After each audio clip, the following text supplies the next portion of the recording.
So we've got the great, august, and incredibly experienced and smart Tim Hayward with us. Jesus, that makes me sound so old. Yeah. That sounds like the speech when you get the Lifetime Achievement Award. So what they're saying is, for fuck's sake, shut up and retire. It's not the eulogy and it's not the Lifetime Achievement. It's just it's giving props where it's due. Well, thank you. It's an absolute honour for us to have you to have us have a little chat together. There's a few things that we wanted to kind of talk over. We'd talk about restaurants, talk about wine, obviously, given our area. But one of the things that, going back to the August and experience thing, you've got this incredible CV and set of experience, straddling the London ad world and also journalism, different institutions. It'd be great just to kind of get a sense of like that kind of zigzaggy route you've taken. It would be lovely if I had a great plan. But actually you just picked out single-handedly all the places.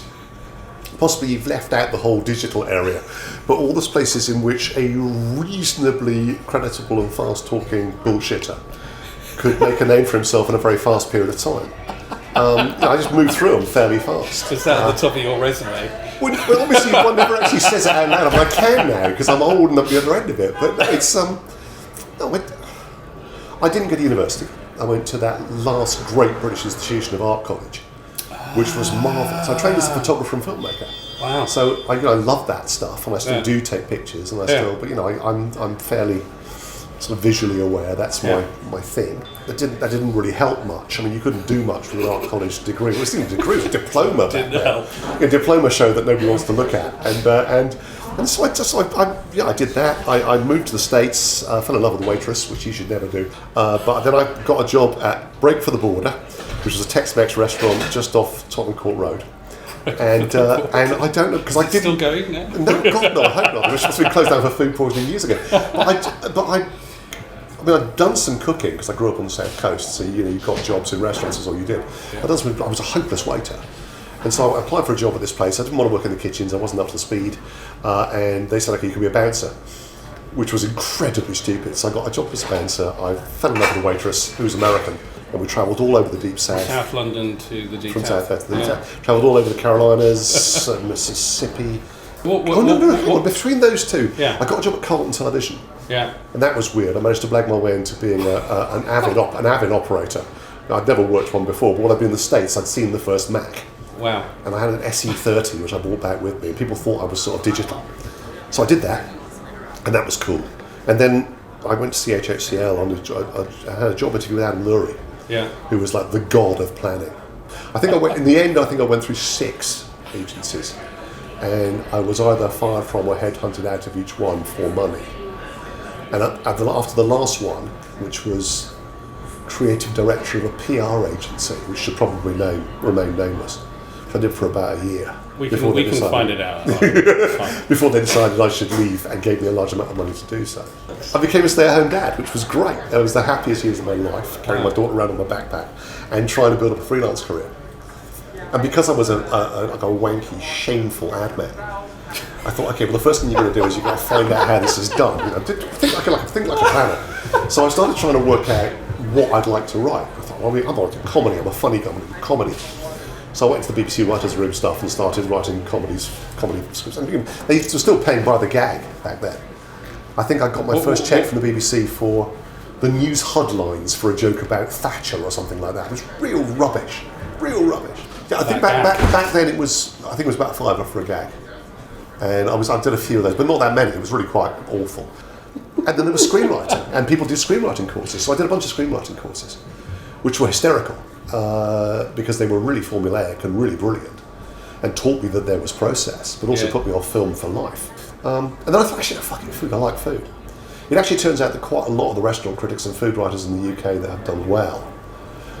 It used to be you did it because you were posh. You were the only posh people who went to restaurants. So it was you were usually an aristocrat, or the drunken, superannuated journalist who got that gig, or the husband or wife of somebody really rich, and they would do that gig. And by the time I got it, there weren't lots of other planners who'd been to Carlton a lot of advertising people and PR people went into that gig because they had spent the 80s and 90s getting arsehole on somebody else's money. They'd been to all the top restaurants. They had a chance to grow it. Just somebody saying, hey, I want to be a restaurant critic, and you can't. No, so where have you been? Well, I saved up once and went to a nice restaurant. Fuck, you're going to be going every week on somebody else's money, which we did. We did that for that period of time. So it was funny. It was funny and silly. What do you think makes a good critic? And it doesn't have to be just food, it could be music, art, whatever. Well, weirdly, I didn't read restaurant critics when I was trying to teach myself. I read Pauline Kael, I loved. Yeah. Hunter Thompson, I thought was brilliant. What era of Thompson? Basically the wild and drug, but everything, because also he spoke about being a journalist in a way that nobody else did. Yeah. And I discovered Clive James, who I just thought was utterly honest about being an outsider. He had an enormous intellect, but wore it lightly. And he did that fantastic thing of crediting popular culture with proper thought. Yes. Some of his essays, I mean, his biographies are funny. They're actually the only things I had read at that time that ever talked about journalistic structure, or how to write, or how you go about writing, because nobody else wrote that stuff. Nobody else was public about it. And I still use one or two of the things that I learned from those books when I'm writing articles. Yeah, it's a great essay structure that he talks about, which he reckoned that when he came home so pissed he couldn't see, he could still file a good story by the following morning if you followed this structure. You can't make people creative, but you can share the way that it's done. And we're only talking about writing about people's tea. This isn't the Great Western Novel. So there's got to be a way of doing this, and you can do it. And I did. Actually getting my first break was interesting, because there were these things they called them the boards. They were these sort of message board things. It was very early, before blogging. And there was one called e-Gullet that I used to post on. It was really fun. But there was hundreds of people were on it, and they were all, I'm still friends with most of them. Really sweet, nice people. Like the backbone of the sort of the English foodie community now. And we used to you get on and you type a message and you put it up on the board and people would read it and they'd respond. It was fun. And a weird thing happened, which is I realised that we all had different handles. We didn't use our own names. And I twigged that a bunch of people were on it who were editors, who were sort of like lurking. And it was all the editors of all the papers looking for food stories at the time, and food was growing. And the guy who had been the moderator quit over some, those silly spats people have in the background. So I phoned up the Americans and said, hey, do you want a moderator? He said, yeah, sure, no problem. I went through a couple of really worryingly NLP interviews on phones before we had Zoom. And then I was the moderator. And then, of course, I had the list, so I knew who everybody was. So I think in my first week, I posted 3 off-the-cuff pieces of food writing that I'd spent months drafting beforehand. And I got my first gig with the Guardian online a week later. And it was brilliant. And they let me get up with amazing stuff. I mean, I think we were paying 65 quid for a column, which is like utter shit. But it didn't matter. I think the FT happened when the FT decided to take their magazine seriously, because a lot of really key people read it and still do. Yeah. And I think they hired a lot of people out of the Guardian to do that. And so I got the call, and they said, "Do you want to come over and write about food?" So I did a couple of food columns for them, and then one day I got the call saying, "Do you want to do restaurant criticism?" And I said no. I didn't want to do it. I'd always said I'll write about food, but I do not want to be a critic. But what was your rationale? Because every single time you say I write about food, oh man, must be great, all those free restaurant meals. I'm not a critic. I don't like to be a restaurant critic. I don't like. By this point, I own the restaurant. I don't want to be a restaurant critic. And I don't think I write criticism like a lot of people write criticism. I think the way criticism is going has changed so vastly, and is going to change more. That I'm just sort of trying to survive in it, and hopefully we'll do so. You're doing more than surviving. Well, I think we're all going to have to mutate a little, really. Certainly during COVID, people lost their taste for giving people a kicking. Nobody wanted to read it. And although we loved writing, it was great fun. And people always loved our nasty pieces best. Yeah. You just can't do it anymore. It doesn't feel appropriate. It doesn't seem right. It seems. Why is that? How did we ever last so long, being the only people who could absolutely kick the living shit out of a small independent business because they're the unmitigated gall to put themselves out there? I mean, they call me a columnist. I write a column about which half of the time it's in some way triggered by a restaurant experience. And I do a certain amount of dish by dish, going through things, but it's always in a positive. I spike stories, pay for them myself if I can't be nice. I've got a certain style for being, enthusiastic, and that's fine, and that's sort of it, really. I mean, there's not a lot more complexity to it than that. People are nice enough to keep thinking, I want to read that because it makes me feel good. It's funny. The other day, I think most writers will do this, but they won't tell you. Which is, I went to ChatGPT. It's in its 6th iteration now, and it's getting quite good. Yeah. And I did what I often do, which is write me a restaurant review in the style of Tim Hayward. And there's enough of me out there to do it. And it came back, and it was shit. It's just put out the occasional parody, and it will pick it up. Because that will be reinforced by the enormous amount of food writing that's out there that basically uses language like that. And it was perfect TripAdvisor. Yeah. Well, this is great. This is absolutely terrific. As long as I'm writing better than that, and AI is writing as well as TripAdvisor, we're fine. We can be friends. What do you think is the role of that type of? I mean, you've already said that you don't see yourself as a critic. You see yourself as a columnist who probably happens to talk about food and. Well, I think it depends how you define critic. I mean, I think I see myself as a critic like Clive James is a critic. Yeah. But Clive James was in a broader sense, like a. But you're right. You're writing a reasonable person in the broadest sense possible. Yeah, and always entertaining. The prime directive is you've got to be entertaining, and so you're writing entertaining pieces. The framework we use is criticism, which means I'm setting myself up as a judge of something, but I rarely judge. I often say that it's an entirely subjective. My opinion is no more valuable than yours, and this is really going nowhere. I don't, because I'm writing for a paper that defines itself by being about high net worth individuals. I'm not going to sit there going, no, this was a very expensive bottle of wine, because they can afford it. Why not? So when you're thinking about... Actually, speaking of which, should we have some more wine? We should definitely have some more. Excuse me. When you write something for The Guardian versus the FT, what's the different filter that you have in mind? Or is it regardless? No, I haven't really written for The Guardian. I mean, I think maybe I do one for The Guardian per year. And now I know that you're like FT now. And now they'll call me up and say, will you write a piece? And the brief will usually be just be a bit Tim about it. And that'll be nice. When they say be a bit Tim about it, what do you think they're saying? No idea. You do know what it is. Utter bollocks. I don't know. One of my huge heroes, and one of the inspirations behind how we try to create something in Ourglass is Anthony Bourdain.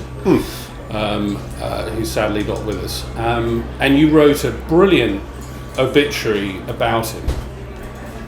And it was brilliant because I think it, aside from not being, massively, all-encompassingly positive, it wasn't just like everything he did was brilliant. You said that, some of the writing, some of the chapters in Kitchen Confidential, which was his breakout, they were more like little essays or little diary bits, and they were kind of chunked together. It wasn't really a novel. And you also said that on some of his TV stuff, he's less of a writer and more of a communicator. Yeah. And I just wanted to because I think you've got a similar knack for getting across things, whether it's emotional, rational, specific, whatever, that leaves an impression. So I wanted to understand a bit about what you meant by communicator, not a writer.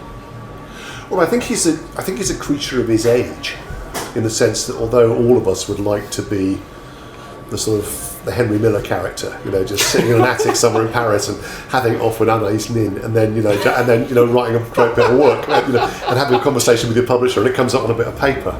We'd all like that, but we're not. We don't work that way. We're all working in a completely different set of media. He was an absolute. His media story, his media development is astonishing. Yeah. I mean, basically, he was doing like I'd done, working in kitchens because nobody else would have him.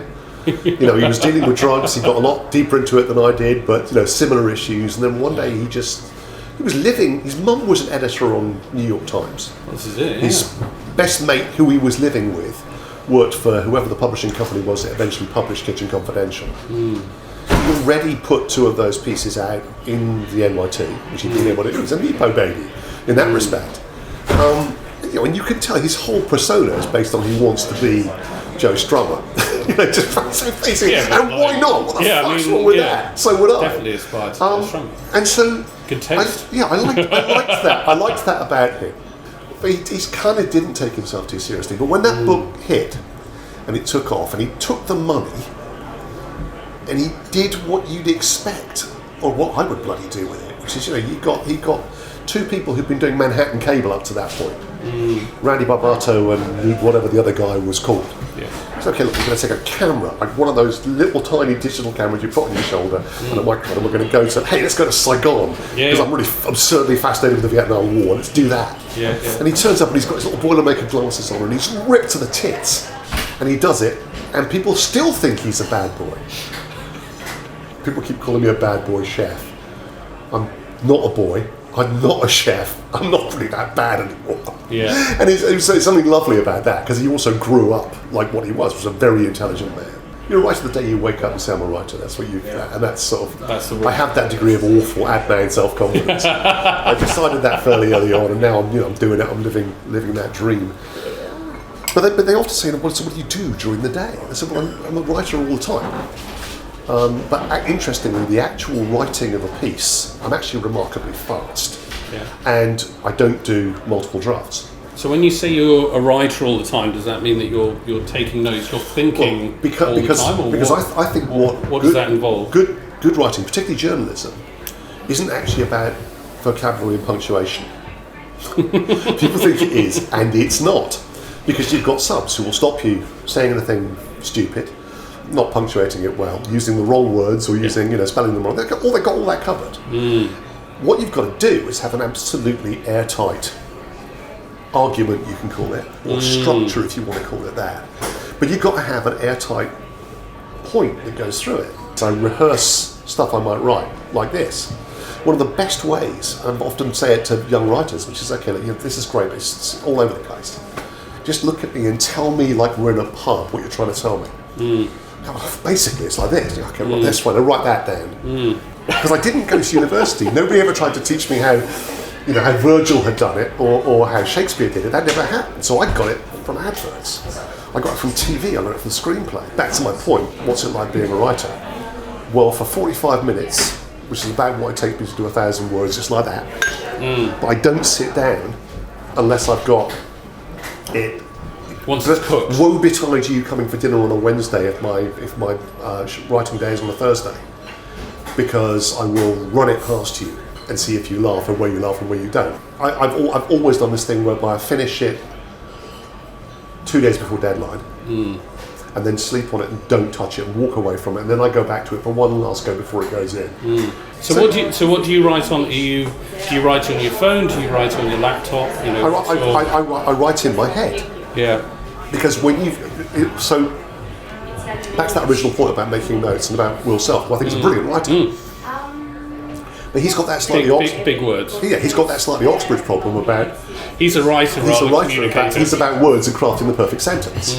Whereas my thing is, I've made the thing. I think maybe even like the perfect turn of phrase, where I think Amos is the perfect sentence. Yes. And they sculpt the words. Yes. Yeah. I think Bourdain is a communicator. I think I'm probably as a writer, I'm more of a communicator than I'm a writer, because I've got the argument down pat before I sit down. Yeah.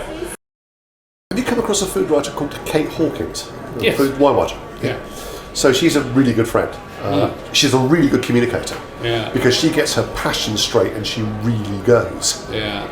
She has a stammer, which is interesting. And I saw her at the last Abergavenny Food Festival hold a room of 200 wine freaks. And it was astonishing. It was absolutely astonishing to watch her commitment and her focus. And my point is that if you've got the communication right, how you write it is a secondary issue. Yes. Yeah. I think what I saw with Kate on that particular occasion, weirdly, is standing up and presenting something.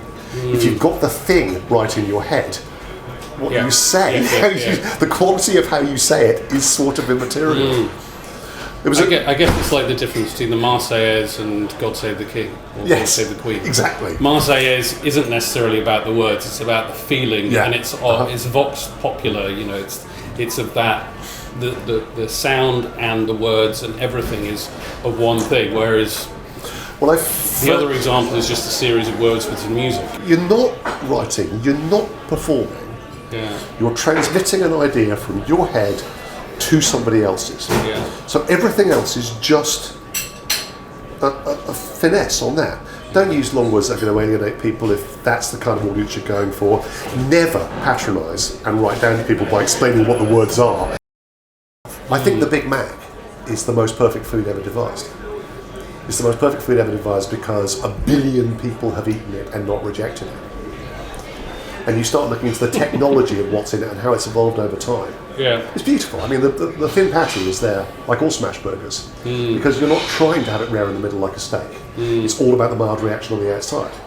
So you actually have 2 of them, because then you get double the mild reaction. But you've got to make it moist. So how do you do that? Well, the gluey cheese goes between the... No, it doesn't go between the 2, actually. Weirdly enough, it's a double-decker. Yeah. So you put a slice of bread in between the 2, so both of the meaty patties bleed into the bread in the middle, keeping the juice in there. Then you have the cheese, but it's mainly about the sauce. Yeah. And the bun's got to be shit. and it's remarkable, because then you think, my God, this is just...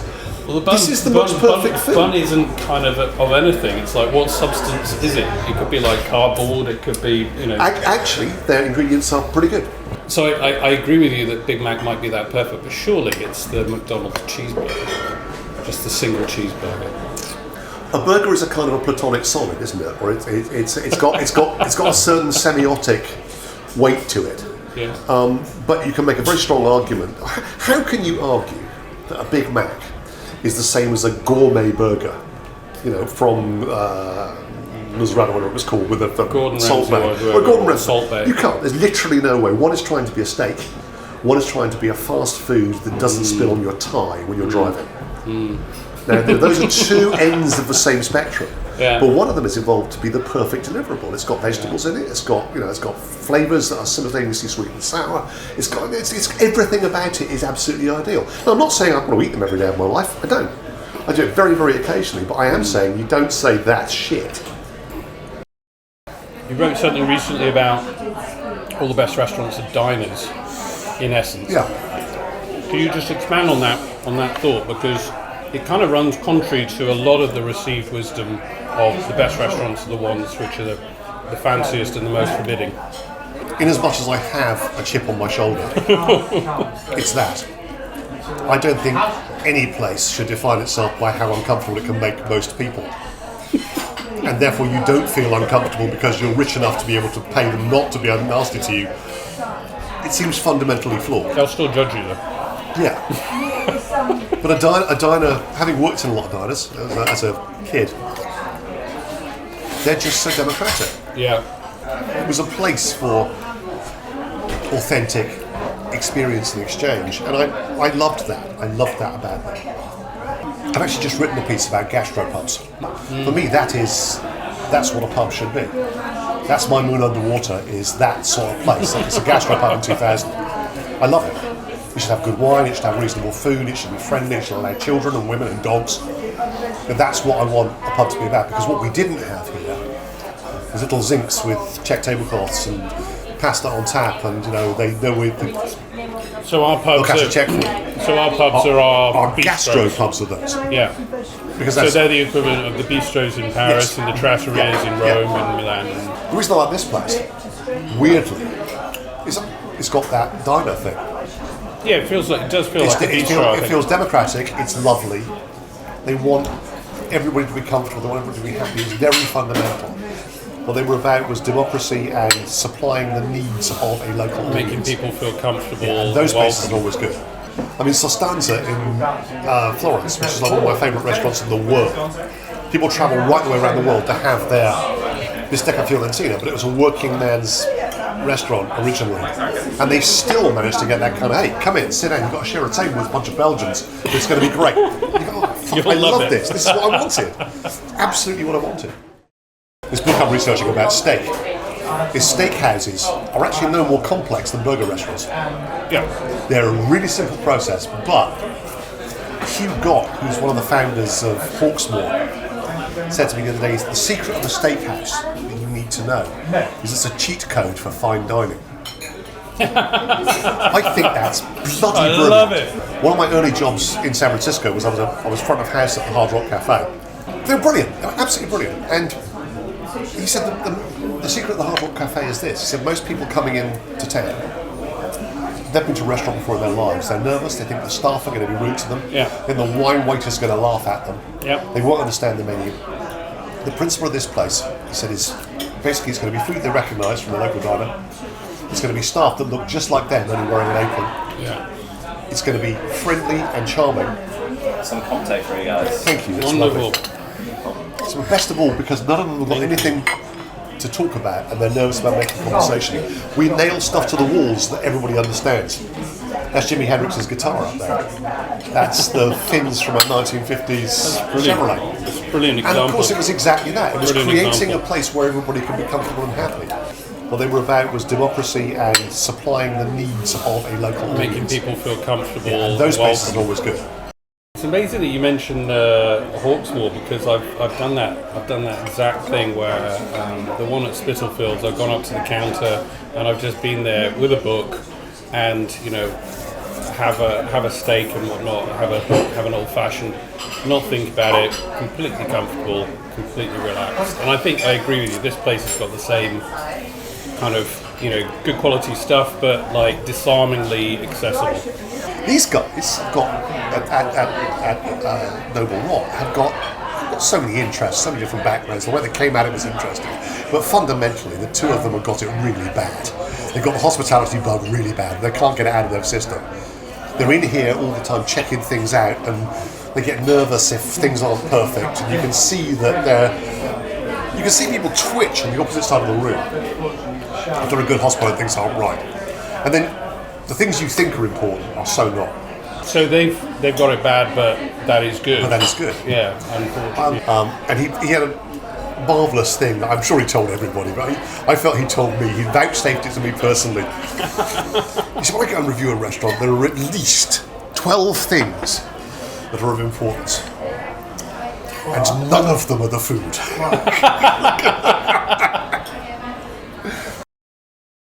Obviously we're in Mayfair right now, which, as you said, is the land of very, very rich tourists and hedgies. But there's a kind of old school wine culture which is a bit fusty and a bit you can only drink Bordeaux that's 20 years old and all that stuff. And obviously the most recently you've got wine which is a bit more natural, a bit more East London, a bit more hackneyed, people with expensive haircuts and trainers and stuff. And the danger is even with that is that even though it's made it more accessible to a younger generation, it's also brought up barriers almost in parallel to the old regime. And it feels like such a missed opportunity because surely it's about making the really, really good stuff a bit more accessible to people. So part of me says, isn't it amazing how blokes can fuck up everything? Just, ever since Nick Hornby started writing, you get that thing whereby we could take almost anything and codify it and manage it so it becomes wank. I remember when I really liked coffee until they told me that I wasn't really going to be understanding it unless I got the very, very high notes and I should really be having it cold brewed and so on and so on. I lost interest.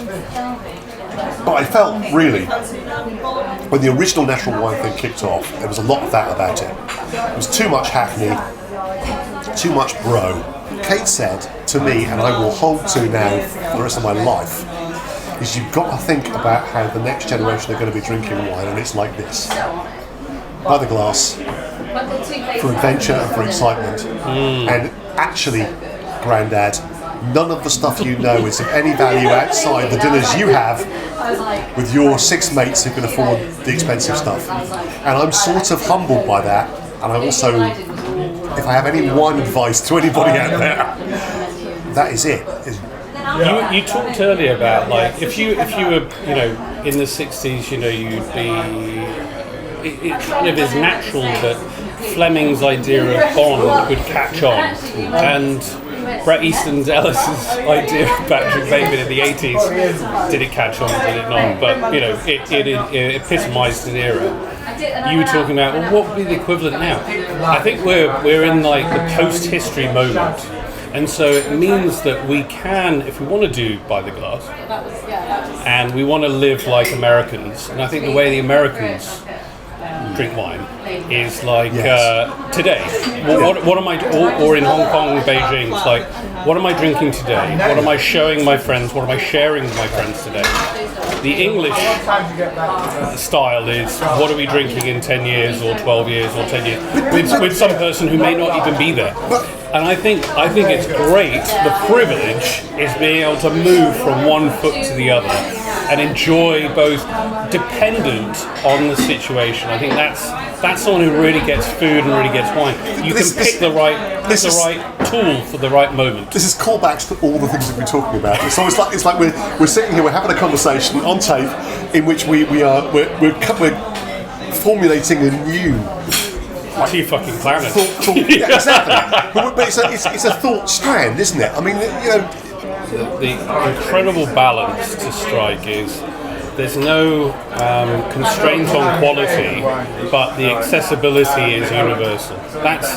I think that's what you were talking about with your diners. You weren't going to the shit diners. You weren't going democratised and shit food. You were going democratised and nice food, Hawksmoor, Noble Rot, etc. And that's exactly what we're about, what we're doing here.